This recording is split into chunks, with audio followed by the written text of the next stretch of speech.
नमस्कार मित्रांनो, स्वागत आहे तुमचं माझ्या आणखी कंपनी ब्लॉगमध्ये। आजचा ब्लॉग तर आपण संध्याकाळी स्टार्ट केला होता।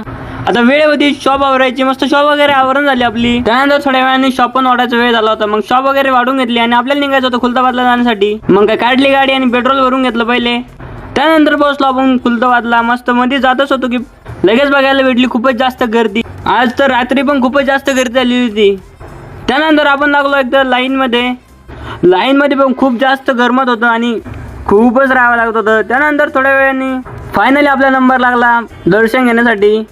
त्यानंतर दर्शन वगैरे केलं आणि बाहेर आलो आणि आपल्याला परत जायचं होतं शनी महाराजांचं दर्शन घेण्यासाठी, पण तिकडे पण खूपच जास्त गर्दी झालेली होती। त्यानंतर शनी महाराजांचे दर्शन वगैरे केले आणि तिकडे थोडा वेळ बसलो। तिथलं वातावरण तर एकदम भारी झालेलं होतं, मस्त थंडगार हवा सुटलेली होती। आता आपल्याला निघायचं होतं घरी जाण्यासाठी। त्या पहिले पेढा वगैरे घेतला घरच्यांसाठी आणि तेवढ्या रणवीर आणला की मी चहा वाजतो, मग त्याच्याकडून चहा वगैरे घेतली। आता गाड्या वगैरे काढल्या आणि निघलो घरी जाण्यासाठी। तर हा ब्लॉग इथेच एंड होतो। तर कसं वाटलं तुम्हाला कमेंट करून नक्की सांगा। तर भेटूया आपल्या नेक्स्ट ब्लॉग मध्ये, तोपर्यंत बाय बाय।